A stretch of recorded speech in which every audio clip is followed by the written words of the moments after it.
संविधान बिल्कुल खतरे में है, सबको पता है। अगर संविधान, सबको ही जानता है कि संविधान नहीं है तो कुछ नहीं है, यानी हम लोग फिर उसी जगह पे जाने वाले हैं जहां से हमने शुरू किया था। तो संविधान पे बहुत बार कोशिशें की गई है कि अभी ये कर दिया जाए, कभी ये कर दिया, चेंजिंग तो होते रह रहा है, सबके नज़र में है।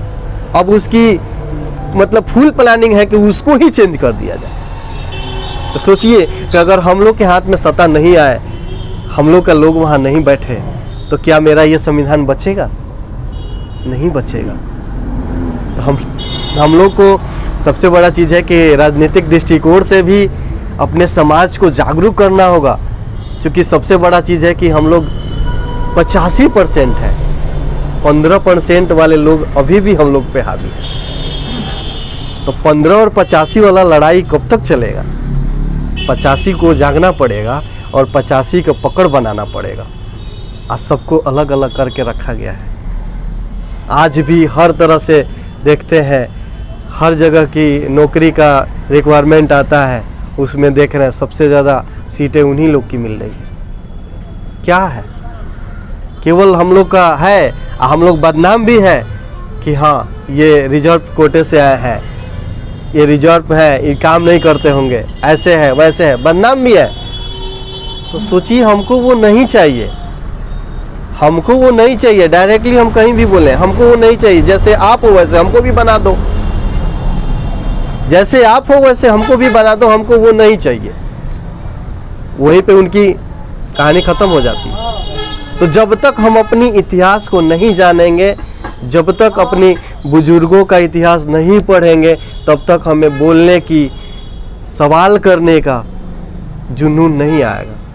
और जब तक हम इतिहास नहीं जानेंगे, तब तक वो हमें दबाते रहेंगे और हम दबते रहेंगे, फिर कोई काम का नहीं रहेगा। आज सब हम लोग इकट्ठा होते हैं सर, 10 लोग आते हैं, 10 बातें बोलते हैं, सुनते हैं, हम लोग घर चले जाते हैं। लेकिन हम लोग अपने यहाँ एक चीज़ करते हैं सर, ये रोड मार्च जो बोलते हैं, ये झांकी की तरह बाबा साहब का लगभग हम लोग 8 से 10 किलोमीटर का एक झांकी एक्सपेंड करते हैं, और सारे लोग एक कतार में, महिलाएं और बच्चे और बुजुर्ग सारे लोग एक कतार में पूरे 8 से 10 किलोमीटर घूमते हैं। हर गांव को हम लोग पकड़ लेते हैं। आज इस गांव को पकड़े हैं तो कल, आज सबसे बड़ी चीज़ है, आज हम सुबह से वहीं पे जुड़े हुए थे कि आज हम अपने गांव से स्टार्ट किए हैं वो चीज़, आज बगल के 5 गांवों में वो चीज़ हो रहा है।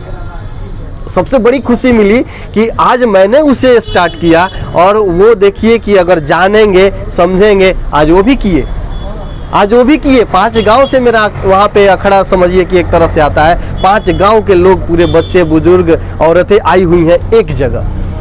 तो जगह है, समाज हम लोग का आगे बढ़ रहा है। बस वही थोड़ी सी इंतज़ार है कि सर किस दिन ये पूरे बुजुर्ग और बच्चे, जिस दिन बच्चे इतिहास जान जाए ना, उस दिन हमारी सारी कहानी एक जगह हो जाएगी, और बच्चे इस कारवां को इतने आगे लेके जाएंगे कि जो हम लोग को अभी असंभव दिख रहा है कि हम लोग ये असंभव है, नहीं कर पाएंगे, वो सारे चीज़ करेंगे। तो सबसे बड़ी चीज़ है सर, महिलाओं और बच्चों को इस समाज से और इस महान नायक परम पूज्य बाबा साहब भारत रत्न डॉक्टर भीमराव अंबेडकर जी की इतिहास को बताएं। हम लोग ज्योतिबा फूले सर ने बोला, ज्योतिबा फूले के इतिहास के बारे में बताएं। एक महिला होते हुए भी अपने समाज के लिए कितना कष्ट किए। अगर वो महिला आज घर से नहीं निकली होती तो आज हमारे समाज के कोई भी महिलाएं आज हमारे टीचर नहीं होती, डॉक्टर नहीं होती, इंजीनियर नहीं होती। तो सोचिए, उन्होंने उस चीज़ को आगे बढ़ाया, आज सारे समाज के लोग उस चीज़ को कर रहे हैं। सबसे बड़ी चीज़ है कि सर अपने समाज को हम लोग आज 10 लोग इकट्ठे हुए हैं, तो ये अगले साल, मैम ने बोला कि अगले साल भी मैं एक ही थी और आज भी मैं एक ही हूँ।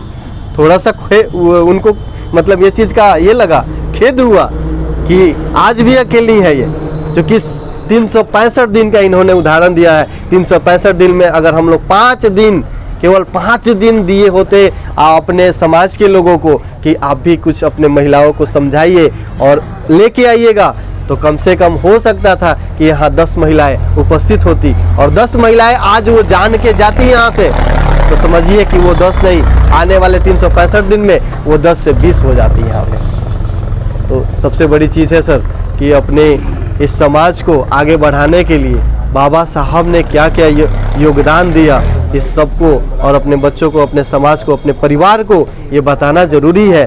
और सबसे बड़ा चीज़ कि राजनीतिक दृष्टिकोण से भी अपने भाग्य को, अपने अहम वोट को सबसे बड़ा चीज़ है समझना पड़ेगा, और उसे सही वक्त पे सही जगह इस्तेमाल करना सीखना पड़ेगा।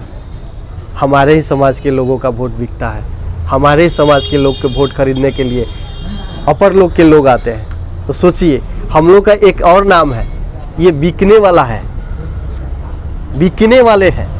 तो सोचिए, ये जो भाषाएं हैं ना, इसको चेंज करना पड़ेगा, और चेंज तभी होगा सर जब हम इस चीज़ को समझेंगे और जागेंगे और जगाएंगे। चलिए सर, यही बात बोल के मैं अपनी बारी को विराम देता हूँ। पिता स्वर्गीय मनन राम, मैं सिवान ज़िला से बिलोंग करता हूँ। घर मेरा बलिया है, जहाँ पे आपको पता होना चाहिए कि स्वास्थ्य मंत्री मंगल पांडे निकलते हैं। स्वास्थ्य मंत्री मंगल पांडे के बोले तो पड़ोसी है, लेकिन मुझे 36 का आंकड़ा चलता है। 36 का चलता है। मेरे गांव में 70% लोग हैं, वो हम लोग ज़्यादा नहीं है, लेकिन फिर भी घर में घुस के मारते हैं, इतना हौसला रखते हैं। अच्छा, तो गांव बताइए, जिला बताइए। गांव मेरा बलिया पड़ा, जिला मेरा सिवान है, अनुमंडल महाराजगंज, और मैं 2 साल बंधन बैंक सिवान में मैं बंधन बैंक को दिया, और वहाँ से मैं प्रमोट होके यहाँ पे उज्जीवन बैंक में अपने सुगौली में अभी कार्यरत हूँ। उज्जीवन अभी मेरा यहाँ लगभग 13 महीना हुआ, और यहाँ पे मैं अभी हूँ। अभी कोशिश कर रहा हूँ कि अभी आप लोग से जुड़ा हूँ तो कुछ टाइम यहाँ दे के ही जाऊँ। मैं अपने बैंक का डाटा निकाला था, बैंक के डाटा निकाला कि मैं देखा कि मेरे समाज के कितने लोग हैं, कम से कम उनसे मिलने की कोशिश करें। और डाटा निकाल के मैंने जब कॉल किया तो कितने लोग तो कॉल रिसीव नहीं कर रहे हैं, और कुछ लोग रिसीव भी किए तो कोई रिस्पॉन्स नहीं। हम इतना खुल के भी बोले कि भाई साहब, हम भी आपके जात के ही हैं, तो अगर ऐसा हो कुछ कि आपको बेनिफिट होने वाला हो, कुछ लाभ लेना हो, मेरे स्तर से लग रहा है कि कुछ हो जाएगा, हम करने के लिए रेडी। फिर भी 2-4 लोग का ऐसा नंबर है जो बोले सर मिलेंगे आपसे, मिलेंगे। अब मिलने के चक्कर में अभी तक वो नहीं आया कि हम कम से कम चेहरा भी देख पाए कि कैसे।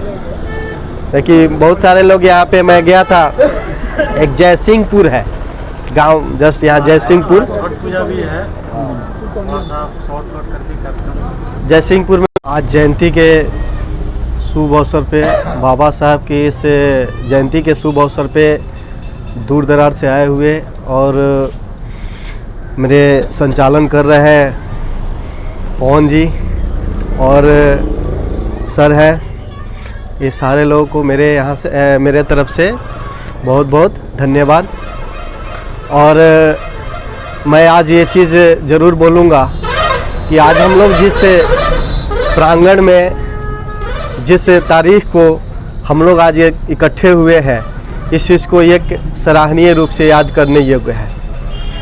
सबसे बड़ी चीज़ ये उपलब्धि है कि हम अपने घर के बच्चों को, हम अपने घर के औरतों को वो शिक्षा दें जो वो वंचित है। अभी एक कहा जाता है कि घर से ही, एक घर के फैमिली से ही, घर के परिवार से ही शिक्षा का जो विस्तार होता है वो घर से ही होता है, एक परिवार से होता है। तो अगर हम अपने परिवार को, अगर हम अपने बच्चों को आज की तारीख के बारे में, आज के डेट के बारे में, इस विद्वान के बारे में अगर हम ज्ञान नहीं देते हैं तो फिर वो हमारे बच्चे आज के डेट में वंचित रहेंगे और कल भी इस इतिहास से वो वंचित रहेंगे।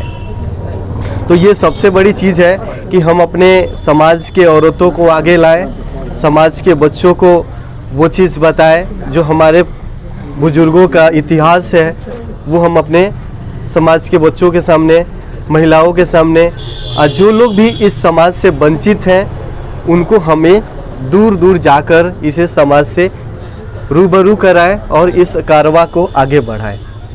हम जब यहाँ पे आए थे सिवान में 2 साल कार्यरत रहा और यहाँ पे मुझे 13 महीना लगभग हो गया है। लेकिन जब यहाँ आए थे तो हम यहाँ पे ये चौक पे देखे थे, ये स्थापना हुआ था मूर्ति वगैरह, मुझे बहुत खुशी मिली। मुझे इस चीज़ की खुशी मिली कि चलो हम वहाँ पे हैं जहाँ पे मेरे समाज इतना आगे है।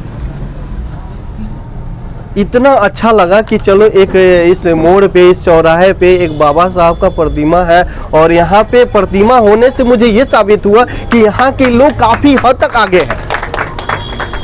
मुझे बहुत अंदर से खुशी मिली कि यहाँ पे वो लोग हैं जिन्हें मैं ढूंढ रहा हूँ। और सबसे बड़ी चीज़ है कि आज तक अगर इस जगह पे और ये बोलने की अगर हौसला बुलंद रखता हूँ तो वो मेरे पापा जी की देन है, जो मुझे बचपन में अपने खाट पे बैठा के मुझे ये शिक्षा दिया। आज हम लोग के बीच में मेरे पापा नहीं हैं, 2007 में ही वो डेथ कर गए जब मैं अपनी 9वीं क्लास की पढ़ाई कर रहा था। उस टाइम से लेके मैं अभी तक जो भी है अपने से ही सेल्फ डिपेंडेंट होके सारा चीज़ कर रहा हूँ। बट वो शिक्षा मुझे मिला, उस दिन से मेरे अंदर एक ऐसी जुनून जगी।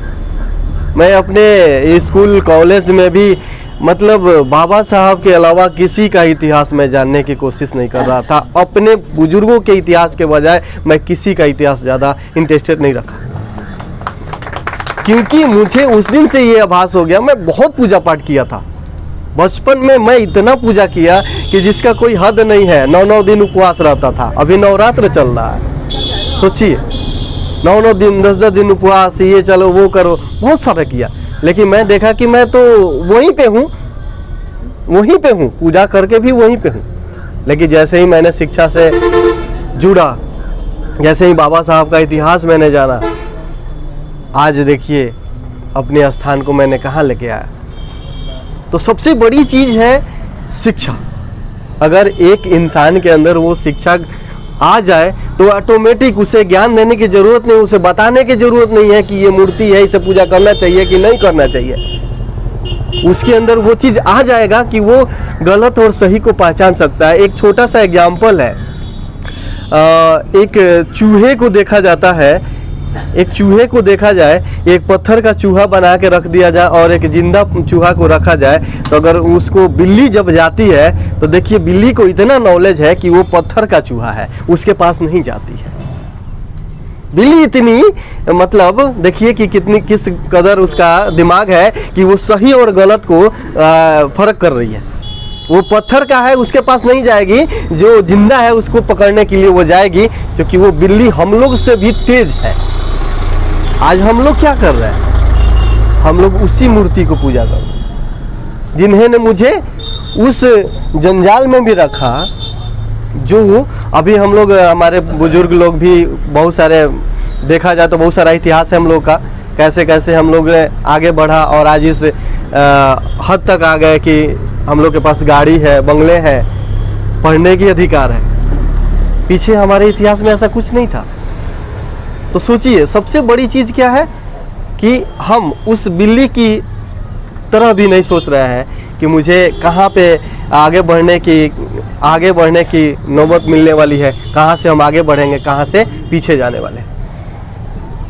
इन्होंने कहा, बहुत अच्छी बात इसने अपने स्टेटमेंट में बोला था कि महिलाएं अगर किसी मूर्ति की स्थापना हो तो महिलाएं वहाँ पे बहुत हद तक आगे बढ़ती हैं, क्योंकि सबसे ज़्यादा हम जानते हैं कि अपने समाज की महिलाएं सबसे ज़्यादा पिछड़ी हुई है। हम लोग यहाँ इकट्ठे हैं क्योंकि हम लोग को उस चीज़ का नॉलेज है। हम लोग किताब से कहीं से कुछ न कुछ ज्ञान मिला, हम लोग इकट्ठे हैं। लेकिन आज भी हमारे घर के औरतें पीछे हैं। क्योंकि हमने अपने बच्चों के साथ टाइम एक्सपेंड नहीं किया, हम अपने फैमिली के साथ टाइम एक्सपेंड नहीं किया और इस इतिहास को नहीं बताया। जिन्होंने दिया उसकी इतिहास आज मेरे घर में ही अभी बाकी है। मैं अभी सुबह में ही एक चीज़ बोला था कि जब एक बार संविधान पे आँच आया था, वो सब डेट आप लोग को याद होगा, 2 अप्रैल का डेट था। उस दिन मैंने अपनी पूरी जी जान लगा दिया था सिवान में, और उस एक दिन में मैंने लगभग 15,000 लोगों को इकट्ठा किया था और उसे बहुत बेहतरीन तरीके से उसे अपने ज़िला में, अपने अनुमंडल में बेहतरीन तरीके से मैंने उसे हावी हुआ और वो सारे लोग वहाँ पे ऐसे हुए। आगे चल के वो चीज़ हम लोग को सामने मिला, उसमें बहुत सारे लोग शहीद भी हुए जहाँ जहाँ। देखिए, सबसे बड़ा चीज़ यही है सर कि अगर हम लोग उस चीज़ को जानते हैं तो एक दूसरे को बताएं। आज हम अभी देखें कि इस मंच में यहाँ पे आए हुए एक ही सिंगल महिला को हमने देखा। हम लोग अपने यहाँ एक चीज़ देखते हैं सर, कुछ अपने यहाँ का सर एक्सपेंड कर रहे हैं बातें जो अपने यहाँ से, और यहाँ में डिफरेंट मैंने पाया। सबसे ज़्यादा महिलाओं को इन्वॉल्व कीजिए, क्योंकि महिलाएं जब तक आगे आएगी ना, वो एक नहीं 10 महिला को लेके आएगी और उनका वहाँ से मानसिक गुलामी खत्म होती है, सबसे बड़ी चीज़ होती है। और एक दूसरे से वो लोग बातें करेगा, उस समाज से, वहाँ से अपने बच्चों को वो लोग सबसे ज़्यादा शिक्षा देगा। सबसे ज़्यादा माँ ही अपने बच्चों को टाइम एक्सपेंड करती है, पापा के पास उतने टाइम नहीं होते हैं। तो माँ अपने बच्चों को किस सांचे में ढालना है उनको पता है, और वो उस शेर बनाएगी कि वो बुद्धिल बनाएगी कि मंदिर की घंटा बजाएगी बनाने के लिए, वो लोग तैयार है। तो सबसे बड़ी चीज़ है कि महिलाओं को हम लोग आगे लेके आए और इस कारवा को आगे बढ़ाने में महिलाओं का सबसे ज़्यादा साझेदारी होनी चाहिए। सबसे बड़ा चीज़ है सर, हम लोग जयंती मनाते हैं, बहुत अच्छी है, जयंती मनाए, आज इकट्ठा हुए, कल सारे लोग अपने अपने काम में लग जाते हैं। तो ये भी एक बड़ी चीज़ नहीं है। हम लोग जिस काम के लिए यहाँ इकट्ठा हुए हैं, जिस कारवा के लिए इकट्ठा हो रहा है, उस कारवा को हम प्रतिदिन कुछ ना कुछ करके आगे बढ़ाएं। एक दिन करने से, एक बार इकट्ठे हो जाने से हम लोग का जो कारवा है आगे नहीं जाएगा। अभी सर ने एक बहुत अच्छा बात बोला था कि अभी हम कल ही मार्केट में घूमने के लिए निकले थे तो 400 पार का गाना सुने हम भी। एक व्यक्ति बोला कि सर सुन रहे हैं क्या है? बोले कि ये देखिए गाना भी लंच हो गया कि 400 पार। सर सबसे बड़ी चीज़ है कि सबसे बड़ा चीज़ है कि हम लोग को आगे बढ़ने के लिए चाहिए क्या? राजनीतिक दृष्टिकोण से हम लोग आगे जाएं, हमारे तबके के लोग आगे बढ़ें, और उस कुर्सी पर अगर हमारा लोग होगा तो सोचिए कि हमारे समाज का कहाँ विस्तार होगा। हम लोग बस यही सोचते हैं, यहाँ सोचते हैं आगे चुनाव आता है, जो कुछ भी अभी सामने है, सोचिए हम लोग वहाँ उस टाइम भूल जाते हैं। हम एक ही करें, दो